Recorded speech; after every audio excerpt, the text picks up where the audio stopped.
Okay, open your Bible to Genesis chapter 2, verse 9. And I actually, Beverly just said, a part of my theme, and I'm actually speaking about symbols and the symbolic, because the Bible is a symbolic book based on and rooted in symbols. And if we don't understand the symbols, then obviously we won't understand the stories. We will have concepts and ideas of the stories that we have been given, usually, or that we have thought ourselves. But usually what we think ourselves comes out of something that's been given to us through suggestion of an idea, through a parent, through a grandparent, through a church, or through some avenue that has imparted a thought to us, and we grasp it and latch onto it, sometimes not even noticing that we do. But Beverly said something in her song, or after the song, about my truth. That's my truth, that's where I am. And so I wrote this, actually I just wrote this a month or so ago. And this was the newsletter that went out in the monthly CD. And I wanted to read it to you this morning. Let's see here. Let me, well, I'll just go ahead and read it to you since I've got it out. You can go ahead and turn your Bibles to Genesis chapter 2. You know this, but we'll look at it either way. Genesis chapter 2, and I am drawing off something that Pontius Pilate said to Jesus in the book of John. And so I quote it in this little letter here, I believe. Yeah, okay. Making a choice, religion or spiritual truth. And the reason I apply the term spiritual truth to truth is all truth is not truth. It can be a concept of what appears to be true. But many times the natural, because things constantly change, I mean, in the physical world, today may not be exactly the way yesterday was, and probably won't be the way tomorrow will be. So there's that constant flux and flow. So it would be hard to establish truth based in flux and flow, because when I would personally think of the word truth, I would try to think of something that's solid or non-changeable. So I add a word to that, spiritual truth. And when I use that word spiritual, then I'm using as a term to convey God. God is spirit, right? That's what the scripture says. So if I'm saying spirit, I'm saying God or universe or consciousness, essence, energy, goodness. Just go on and on and on down the list of whatever fits the universe. That's a good word. That's true. Because, and I say this, I mean, preference to that with this statement also. The sun and its journey as a part of the universal truth, i.e. spiritual truth, it never deviates from its path. It never has risen in the south, and it never will. That's truth. That's solid, non-negotiable. It is. It always will rise in the east, and it will always set in the west. And it's done it for millions, probably billions of years. So when I'm talking spiritual truth, that's what I'm referring to. I'm talking about, and so my understanding of truth, if I'm seeking, like Pilate said, well, what is the truth? If I'm seeking for truth, then I would look at the scripture from an astrological point of view or a universal point of view. So if I look at the scripture from an astrological, universal point of view, I have to look at it through the eyes of mythology, allegory, and symbol. Well, that would be like, you're talking truth. Wayne talked about one of his mentors. He asked him, what is real? Yeah. That which never changes is what's real. That which never changes is spiritual truth. Yeah. The rest of it's going to change. This earth, even though it's flowing in the same path, it's not what it was. Yeah, I'm not trying to say I'm coining a term, spiritual truth. I probably have read that, maybe, I'm not sure, but I am coining that term, spiritual truth, Yes. as a non-negotiable Yes. truth. Those are Period. things It's that don't non-negotiable. Just like I'm using the sun as an allegory, the sun, the stars, the galaxy, the universe. So I'm using that as it's non-negotiable. You can argue with it, but it will always be consistent as to what it is. So it is what it is. It is what it is, period. That's why God is. So it's truth, spiritual truth. So here's what I wrote. I said, what is the difference between religion and spiritual truth? Religion is about conquering and controlling an individual through teaching them what to think rather than how to think. Religion does this by instructing. This is what we believe. That's the instructions religion offers you. This is what we believe to be true, or the truth, otherwise known as doctrines and dogma. So if you are a Catholic, you believe Catholic dogma or Catholic doctrine. If you're a Baptist, you believe Baptist, and so forth. And you know that's the truth. Just ask them. Generally, Americans describe our nation as a Christian nation, when in fact our country was formed to be a godly nation, in other words, under God, or in God we trust. If anyone is bold enough or brave enough or open enough to do the research, he or she will find that many of the beliefs we have been taught from our Christian forefathers could be anything but the truth. We have been taught that what our local pastor or visiting missionary or the TV preacher tells us is the truth, when in fact it could be a fabrication which has been propagated for hundreds of years. I would just add a little side note to my own thing there is, I would say in just about every case that would be the truth. It is something they have propagated. And if we go back far enough, we will realize where the twist or where the falsehood was introduced. And that's hard on our psyche to think that, because we have a lot of these people held in high esteem. You have to understand, I'm not talking about the integrity or the character of anybody. I have been deceived, and I know you have been deceived. I have been deceived, and with all of my life, and or even staked my life on something I thought was true and found out it was not. Now That's right. that's disappointing. That's disappointing for anybody. I understand that. I do understand that. But to face up to that and be honest enough with myself, or I can deceive myself and then swallow the lie and call it the truth. And that's what we do. We do it many times. So, what is the truth? This is the question Pontius Pilate asked Jesus in John 18:38.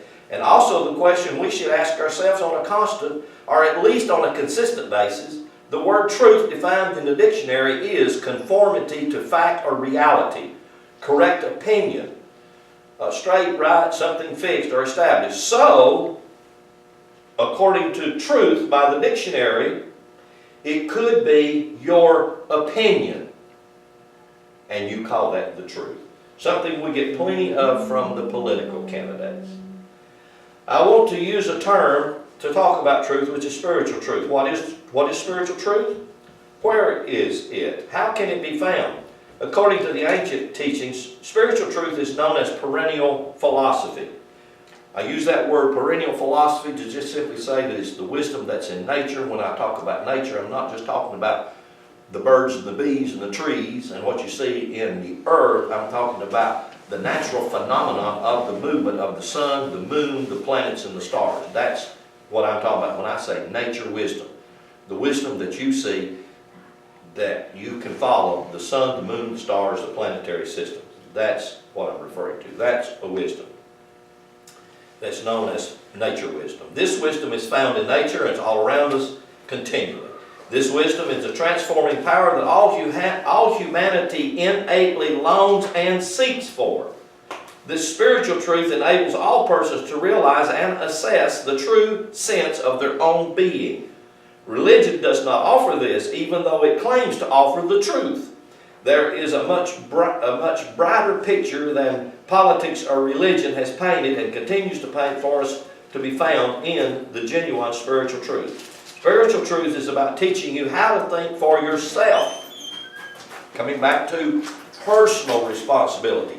How to think for yourself. Thereby instructs you how to develop your own innate abilities.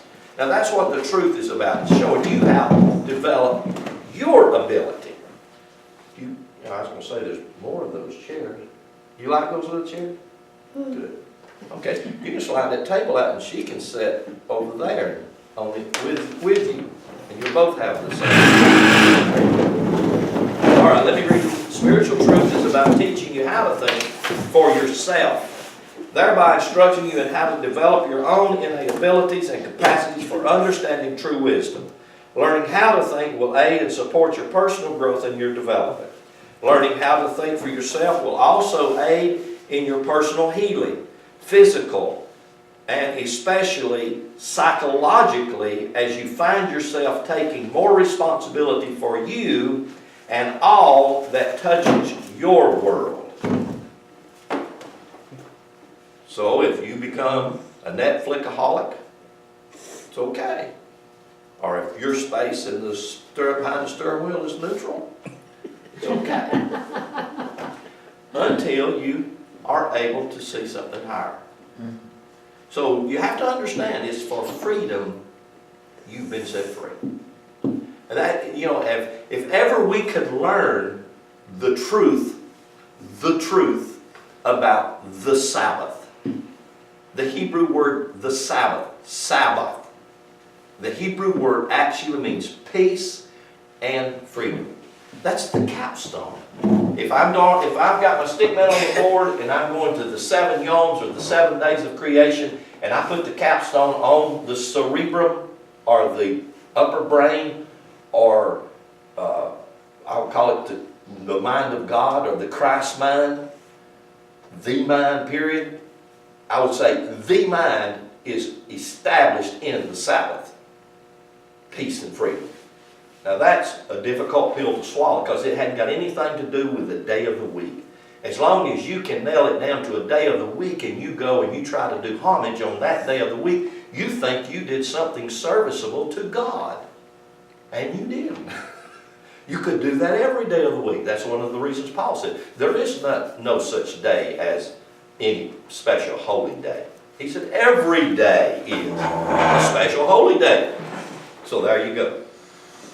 One of the first steps we must take on the path to spiritual truth is that of becoming open to new or different ways of thinking about our own personal core beliefs. How many of you have ever said that? How many of you have ever been taught that? I've had a lot of people say that to me, well, you have to have core beliefs.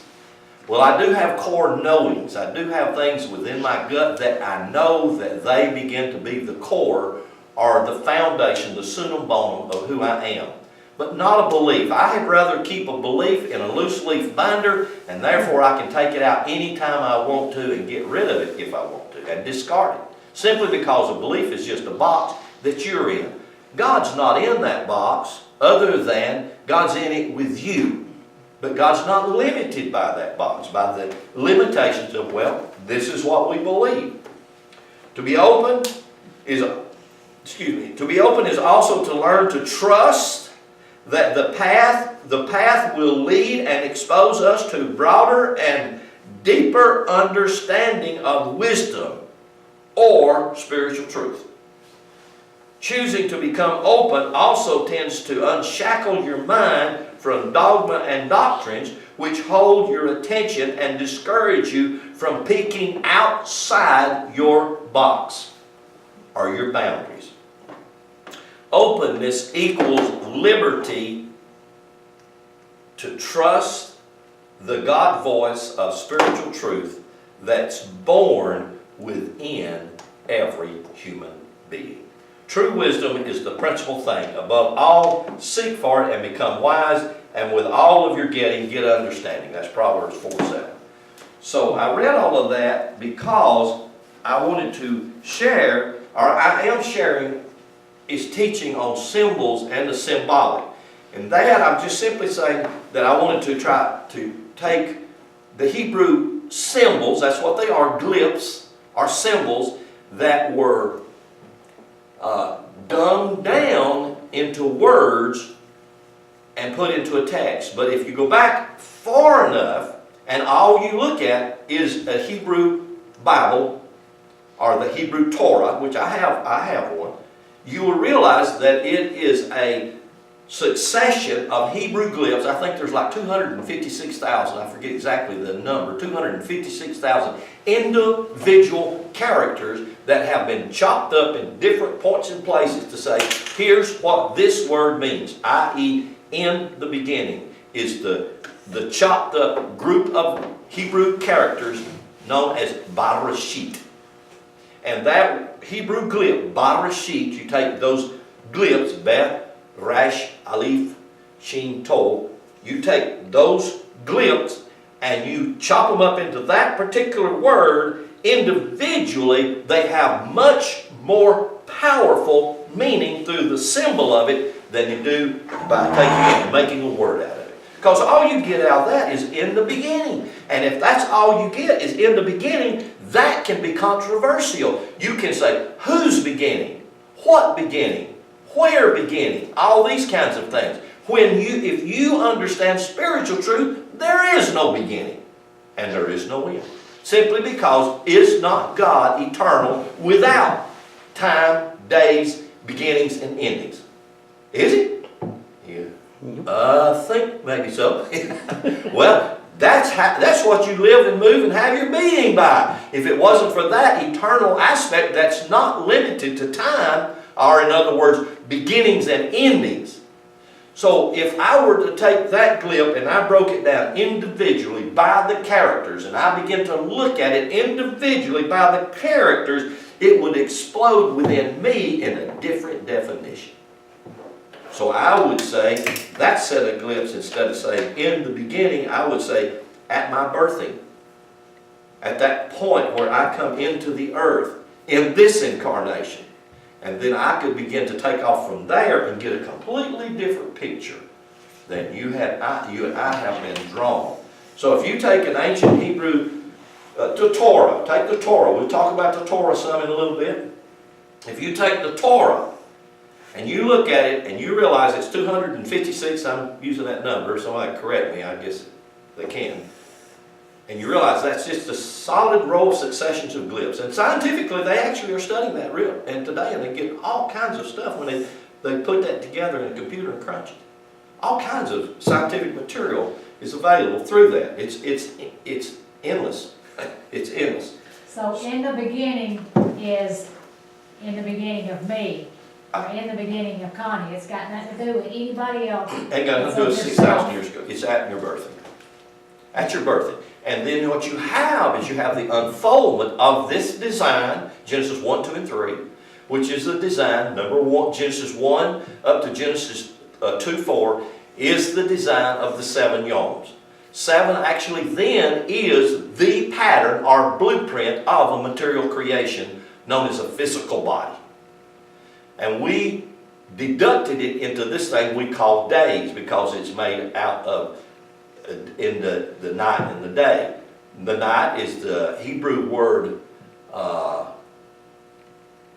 is that Hebrew word? It's right on the tip of my tongue. See if I,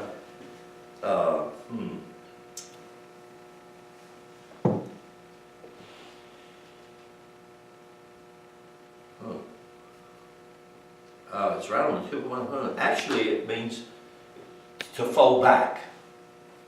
And so the word to fold back is where, if I drew a DNA spiral, that's exactly what a DNA spiral stems from. And you got to realize your daddy and your mama mixed 2 DNAs together and come up with you. And that's what Genesis 1 is about. Here's the pattern, here's the blueprint, and then Genesis 2, 6, verse 6, 7, through the rest of the 3rd chapter is the material growth of that in the womb or the temple of God, where God's building that. He gives a pattern for it, and then he says, okay, here's the pattern to construct it, It's just like I have a blueprint. Okay, here's my blueprint. I follow the blueprint, and boom, I get to build the building. And what do you have? A physical body. And I realize, I hope I'm not simplifying it, or I hope I'm not complicating it, but I realize it's hard to get it out of the realm of what we've been taught to think. Religion has taught us to think in a certain pattern, so it's hard to get out of that pattern. And I want to show you something about the patterns of religion and how it constantly draws us back into its deception, seduction. It seduces us, pulls us back. And we don't recognize it. Hardly ever do we recognize it.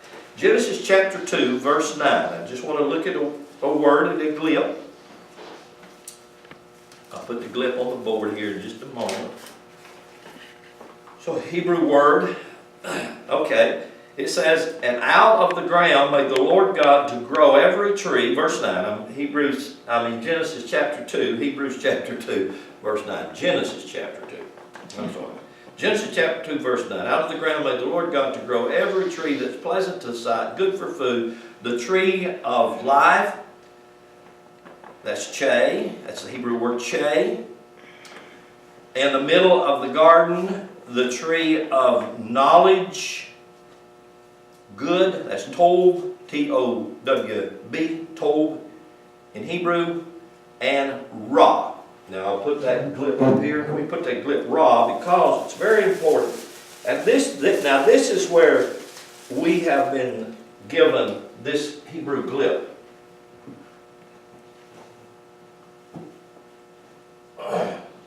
This is rash, and this is ayin.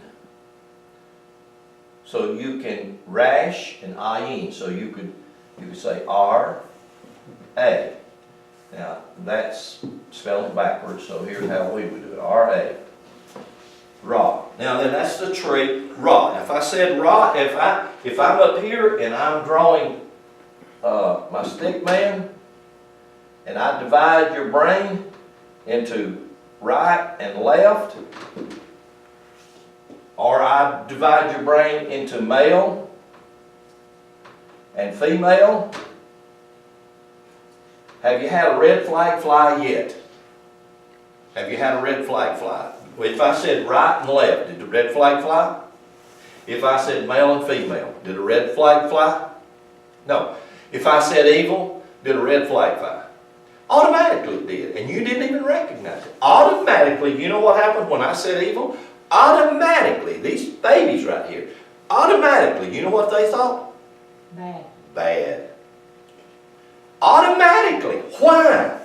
Why did you think that way automatically? Let me tell you why. Because for 2,000 years, you've been taught to think that way by a religious institution that doesn't have your better well-being in mind. It only has in mind to control you. Because number one, you are evil, and you are a sinner, you're going to hell, and you can't think. I've got to teach you how.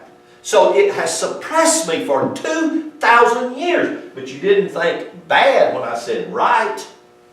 You didn't think bad if I said male at all. But if I said ra and tov, right and left, then it's hard for you to start to simulate that. So now I want to show you something about this Hebrew glib, ra.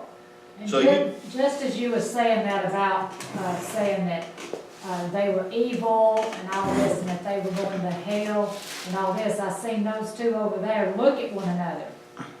So that right there already shows that they have put fear into a child, because they looked at one another with big eyes when you said that. Absolutely. Absolutely. Who does that? Mostly the parents. Many times the grandparents. But they hear it. It's like we used to when we were just packed out with kids. I mean, we had them everywhere. They'd be sitting on the back row. I had a slew of grandbabies, their age. And I'm up here preaching my heart out. And these kids back here, they sometimes rowdy, sometimes this, and sometimes, you make them shut up, send them to the nursery, blah, blah, blah. They have the ability at that age to double task. In other words, they can do something and hear something and pick it up and And these kids was picking it up. They would get it. Even though they sat back there talking or cutting up, and sometimes I would get on to, Austin, you get up here on the front row. I mean, I would do it just in preaching. I wouldn't pay attention to them. I would just say, up here. They have that ability, and they do pick up things like that. And if it's important for us, if we can learn to teach them, there is nothing to be afraid of. And if we try to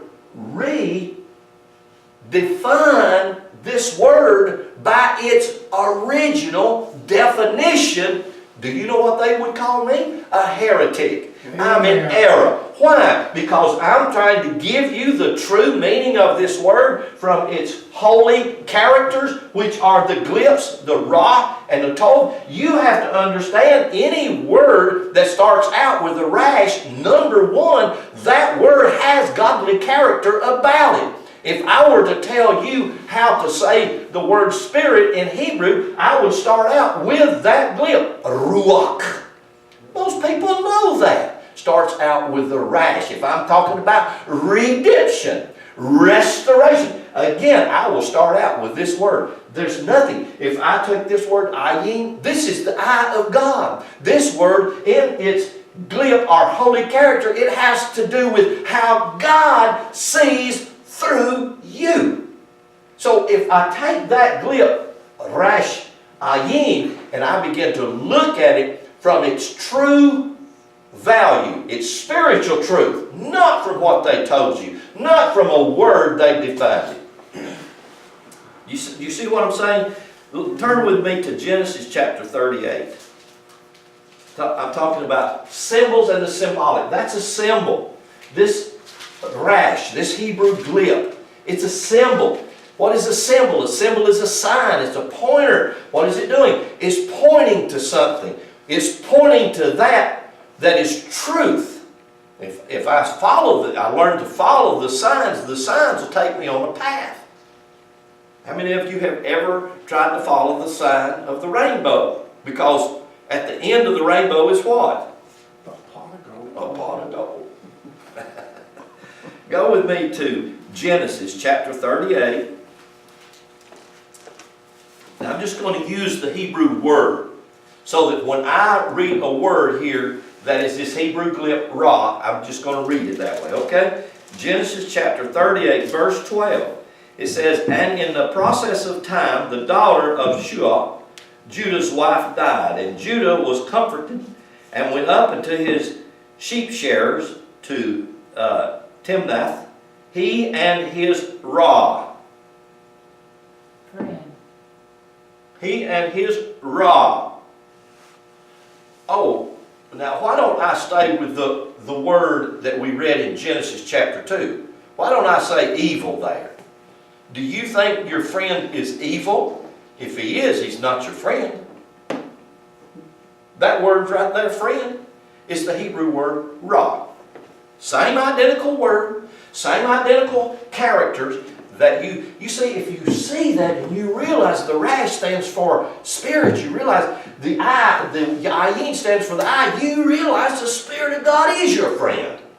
I hope you do. I pray that you can realize that. Just turn backwards a few pages to Exodus 32. Exodus 32. Let's see. Look at verse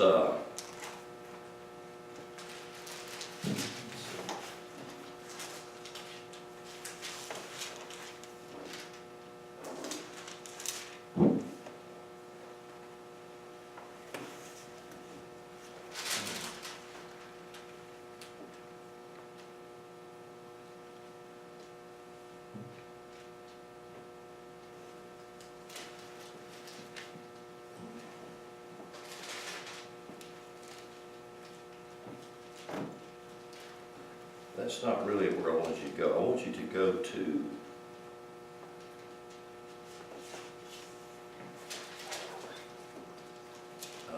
I'm sorry, I'm in the wrong place. I'm in Genesis. Let me get over here to Exodus. That helps when you get the right book going. Okay. Exodus 32.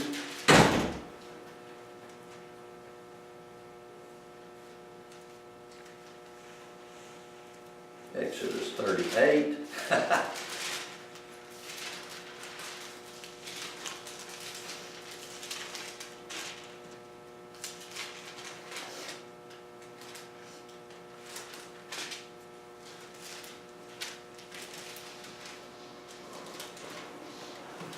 It's moved on me.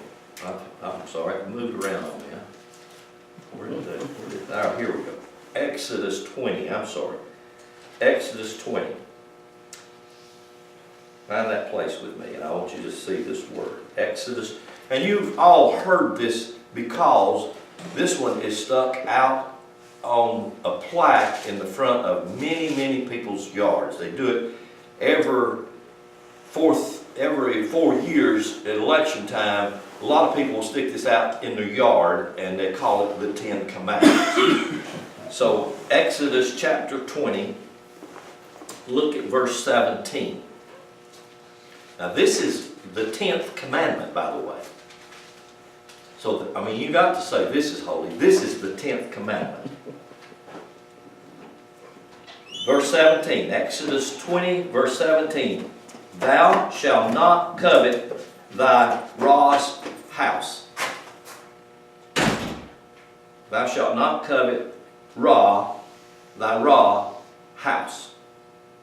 Thou shalt not covet thy raw wife, nor his manservants, nor his maidservants, nor his ox, nor his ass, nor anything that is your raw's. Now, why didn't they use evil right there in the 10th commandment? Why didn't they do that? I mean, I think that's a very, very valid. I would love for some Hebrew scholar or some church forefather that has got credentials and all of these other things to explain to me why they didn't stay with this glyph, because this is the glyph that's used right here, Ra. And we can go all the way through the Old Testament and you will see this exact same thing, this constant over and over abuse and misuse of a Hebrew glyph or a Hebrew symbol. And that symbol, of course, is Ra. Now, if I break it down like this and I show you the rash, the first one, this one right here, has a number value of 200, and that the value of 200 puts it into cosmic, or you could say spiritual reality. In Hebrew, you have a succession of glyphs that go 1 through 9, which are single digits. And then you have a succession that goes 10 through 90, which are dual or double. And then you have glyphs that goes through 10 through 900, which are triple. So you go from single, this is from a divine, from no thing, into duality, or what we would call separation, which is not duality. Actually, it's two that appears to be, that's really one. And that's what these glyphs, these Hebrew So glyphs. that's the soul, dealing with the soul, right? Yeah, this deals with the duality, just deals with the physical manifestation, the physical body. And the reason it deals with the physical body is because there are two aspects of it. What's the two aspects? There's the eternal and the temporal, the timeless and the time. That's a conundrum. And so when you look at all of these glyphs that deal with duality, they are conundrums. And so if we begin to try to build a doctrine or a dogma in duality and say, well, it's a misunderstanding of the glyph or the sign. That's why you take this sign and you put a word with it like neighbor, or you put a word with it like evil. The word communicates an idea and a concept. But this glyph right here is designed to do that, communicate a concept, an idea. But when we add the wrong words to it, like evil, that's the wrong word. It should be right, not evil. Right is not wrong. It's just right. Left is not wrong, it's just left. So when you take the glyphs, the Hebrew glyphs, and you start to look at them in this light, they begin to take on a different meaning. The sign gets clearer. Again, the challenge is open. Open to think out of the box I'm programmed in. So that's the challenge, is to open to think. This rash can be used for so many different words, and I just got through showing you some of them. It's used for the word friend. It's used for the word companion. It's used for the word thought.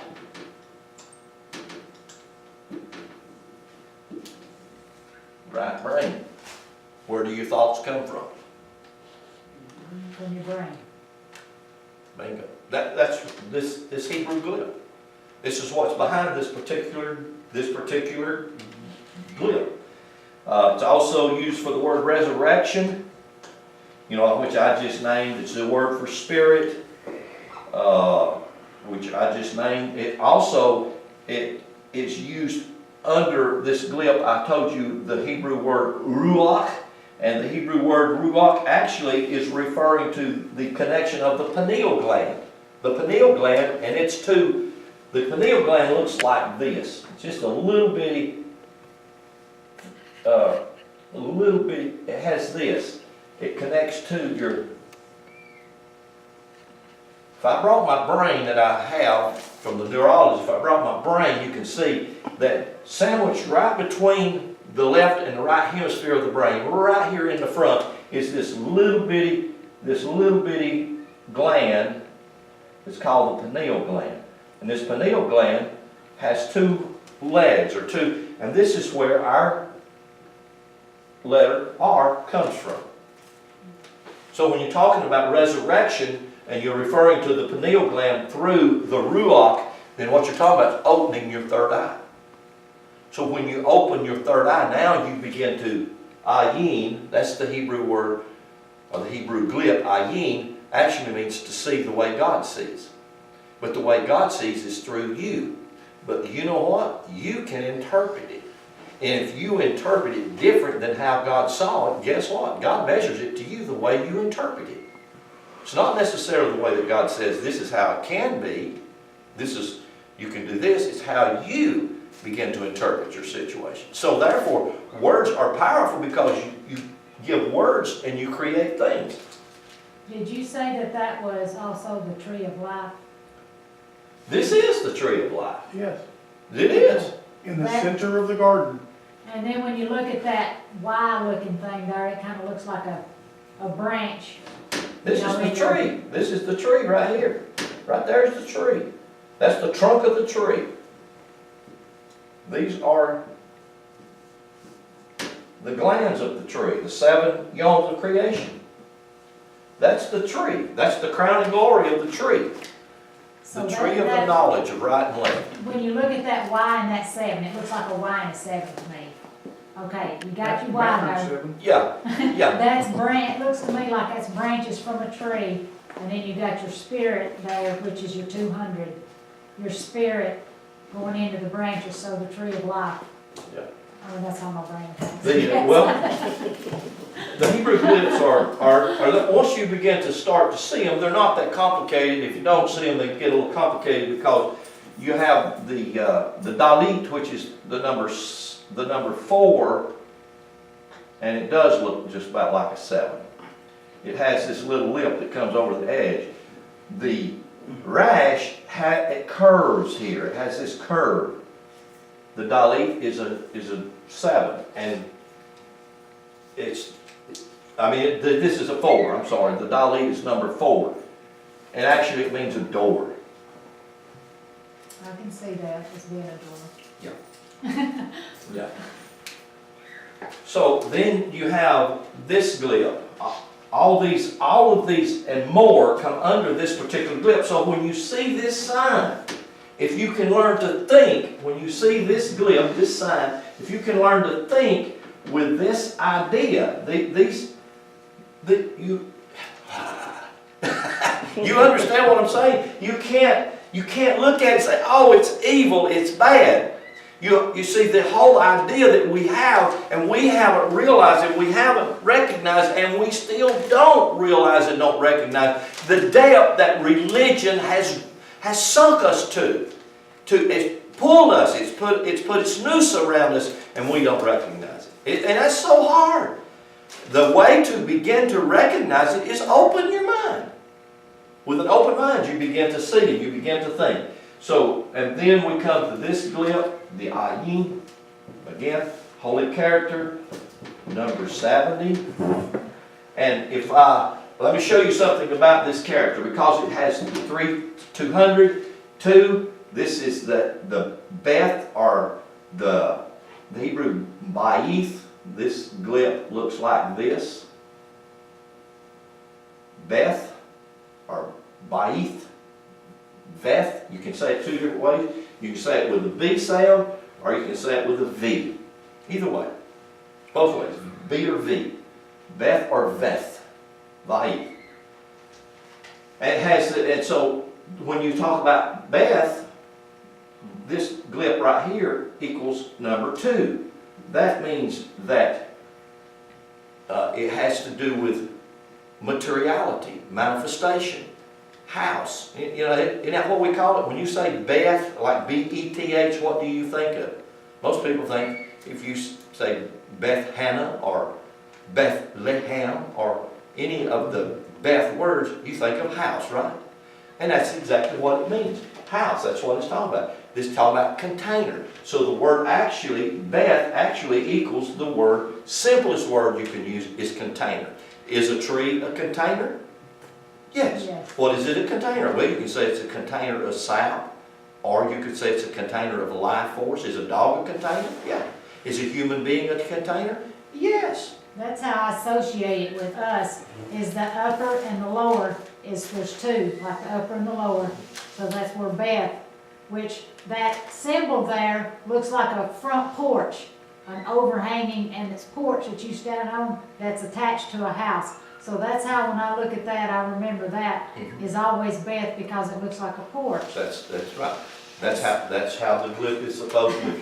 And the way they get the glyphs, the way that they were supposedly got the glyphs is, now, this is a mythology, it's a fabulous story. I'm not sure that there's a tremendous amount of truth in it. It could be, is they took a caduceus, and they stuck the caduceus in the ground.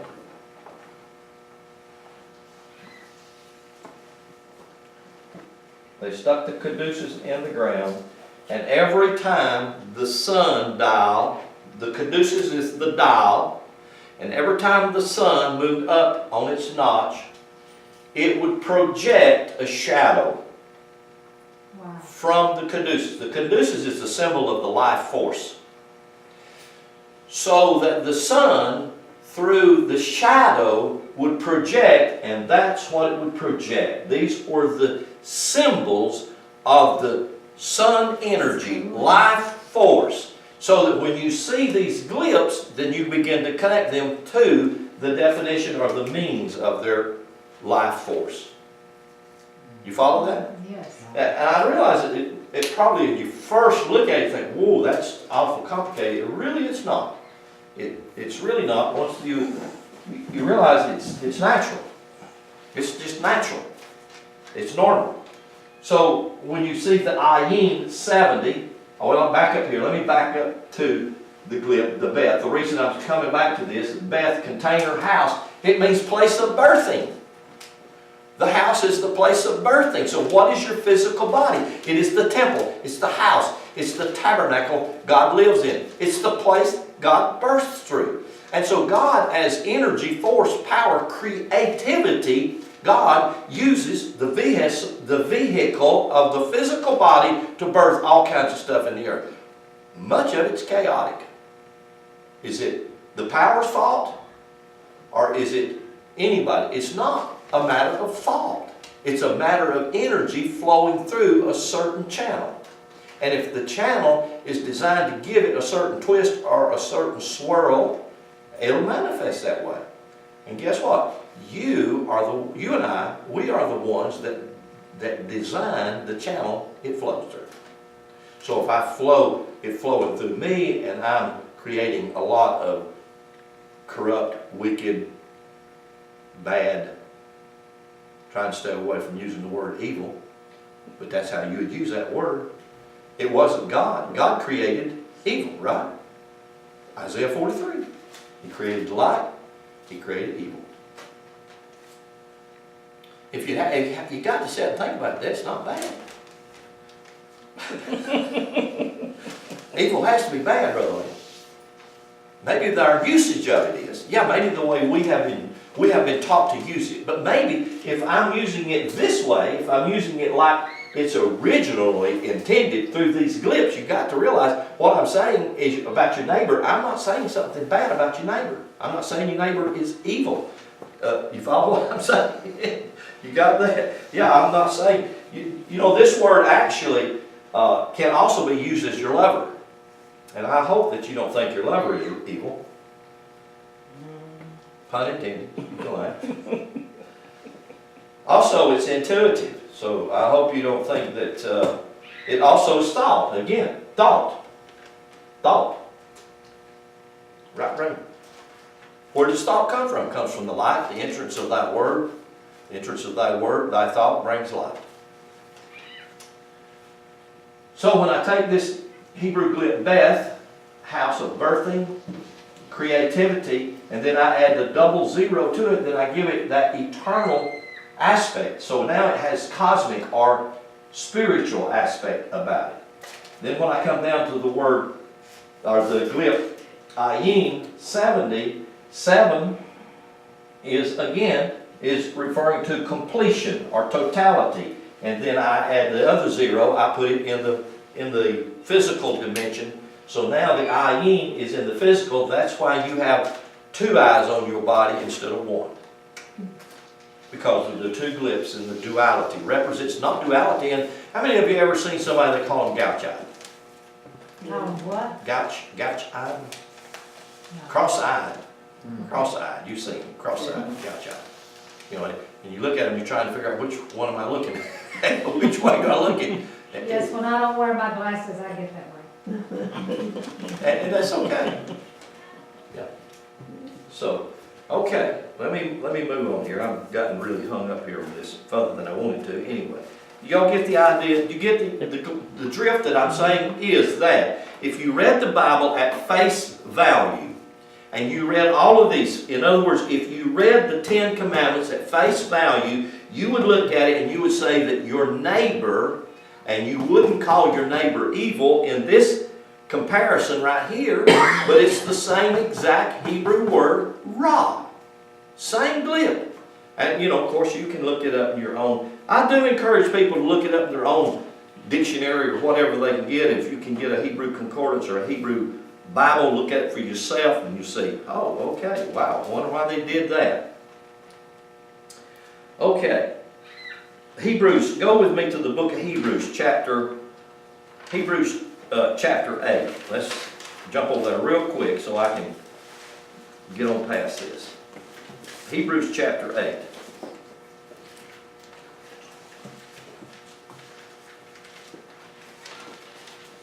And y'all know this one, or I know you know this one, you can quote it, Hebrews chapter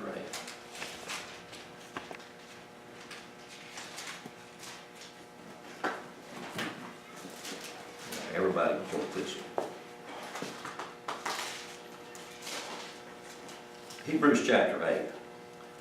He says, verse 10, Hebrews chapter 8, verse 10 says, "For this is the covenant that I will make with the house of Israel after those days, saith the Lord. I will put my laws," everybody say laws. Laws. In Hebrew, that's the word Torah. And the word in Hebrew, Torah, actually means precepts. And if you can get this, precepts are truths. So, if that's the truth, where's the truth at? Let's read it again. Verse 10. "For this is the covenant that I will make with the house of Israel after those days, saith the Lord. I will put my laws," truth, Where? in their minds. I will put it in their mind and write it in their heart. You hear that? So where is the truth at? If you're looking for it in a book, or if you're looking for it in a religion, or if you're looking for it outside you, you probably won't find it. Why? Because it's in your heart.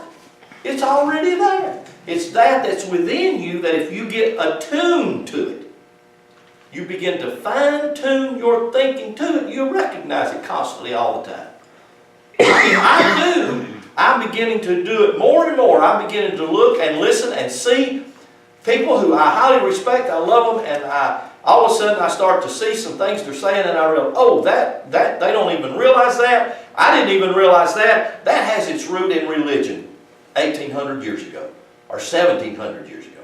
And we don't even notice. We say things and don't even pay attention and don't even recognize some of the things that we say because of the way we've been taught to think from religious perspectives.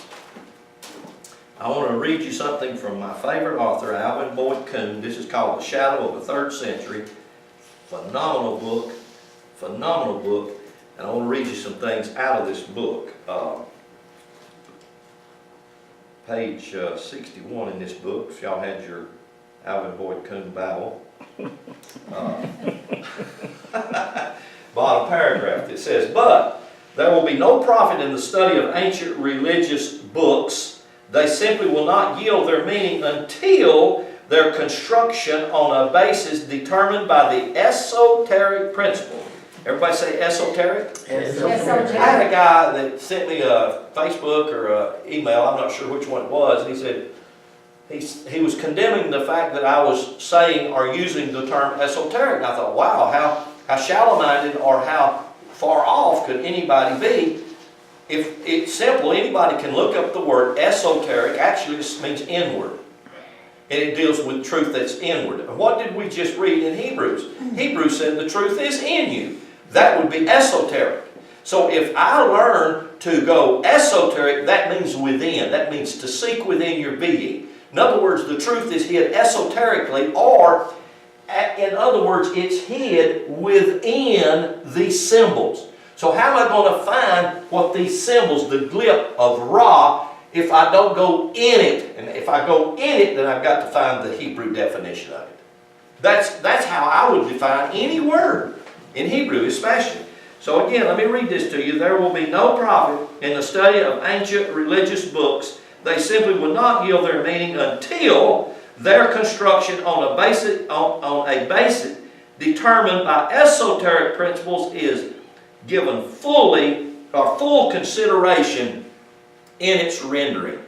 Esotericism imposed a peculiar methodology upon the writing of all religious books, and to attempt to interpret them without reference to the specifications of this methodology is to ensure gross error. Selah. I resound a huge yes, amen. And that's what we've had have happen to us for 2,000 years because of a lack of understanding. These books were not a history. They were a mystery about the physical body, the house of God. And they were written in esoteric fashion. So if these books are esoteric, then I've got to know how and learn how to go within them to find their true meaning.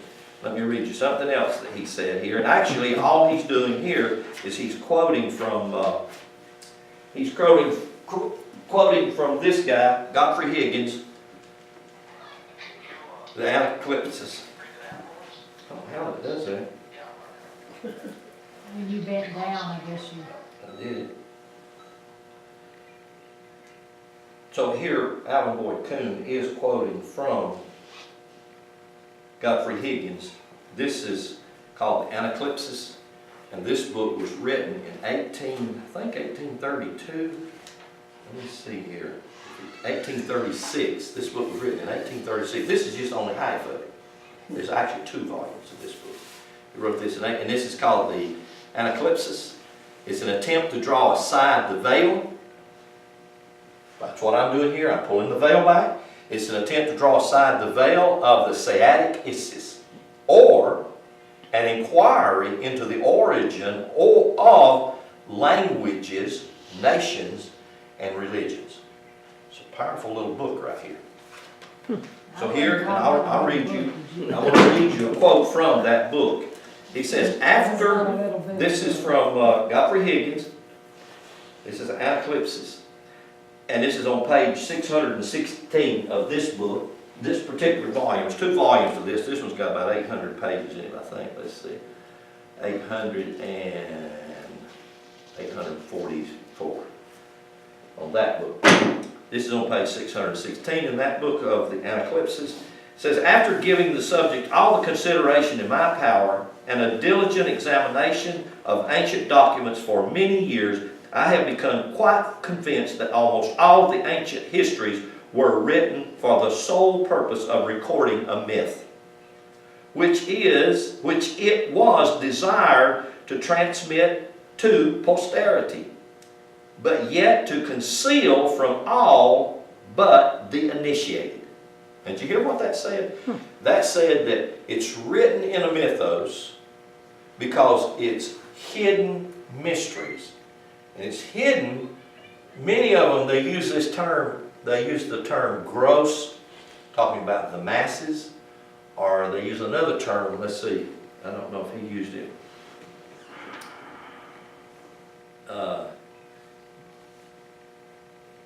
Written the sole purpose of recording the missiles, which is desired to transmit to posterity, yet to conceal from all but the initiates. Initiation into truth would be just like what you're doing here. It's where you have submitted yourself to open your mind to think out of the norm or to think out of the box that you've been traditionally put in.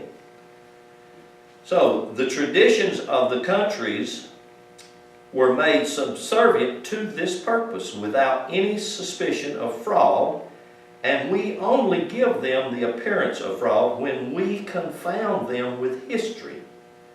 This is the case with all early histories.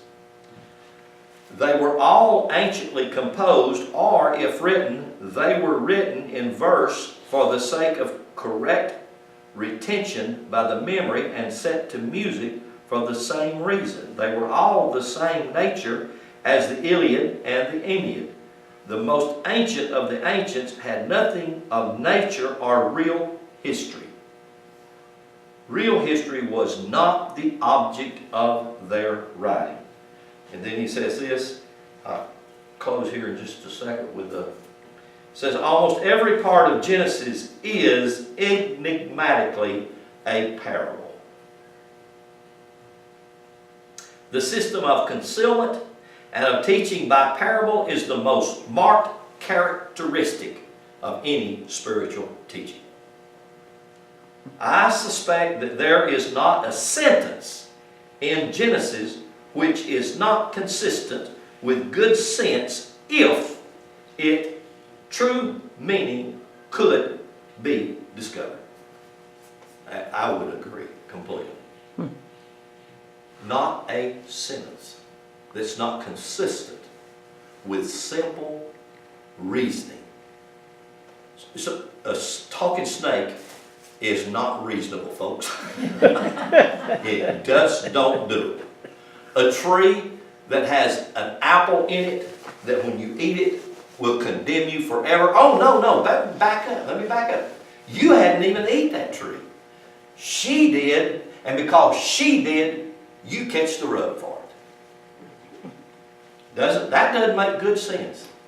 So I totally agree with Godfrey Higgins here. He says, I feel little doubt that such a passage as that of God wounding Jacob in the thigh and his failing in his endeavor to kill Moses. Did y'all know that after God told Moses to go down there, God hid out and his intention was to kill him? He was going to kill Moses. Most people don't even know that. It's in your Bible in Exodus. Are completely, are wholly misunderstood. And I would agree. The Genesis was considered by most, if not all, of the ancient Jewish philosophers and the Christian fathers as allegory only. Not one shred of history about it. So, you know, when you read stuff like that, you go on and on and on, and you get on a quest for spiritual truth would just literally just smack you right in the face, and you say, oh, okay, that's what that means. That's what that was saying. That's what it was talking about. And then it makes common sense. It's not hard, or it's not difficult. And so there is a constant teaching with this glip, and I am trying my best to get to it. It seems to be awful difficult to get here, but I'm trying to get here, and that's this glip right here. I'll throw that one away. That's this glip right here as we close. Yod Hey Vav Hey. Yod Hey Vav Hey. And so this glip has gotten so much misunderstanding. I mean, so much abuse. And of course, we put a name to that. When I put the name to Yod Hey Vav Hey, Yahweh, Jehovah. And immediately, when I put those names to it, English names to that glip, your thought went one way, and this glip went the other way. You went in totally two different directions. Just exactly when I read evil for Ra, or neighbor for Ra, or lover for Ra, or thought for Ra. You see what I'm saying? So to come back and to truly understand this glip and break it down and begin to see what the glip is about, just like breaking this one down, Ra, it really begins to put a different perspective on it. So we will just stop there and start there, hopefully next Sunday. Very good.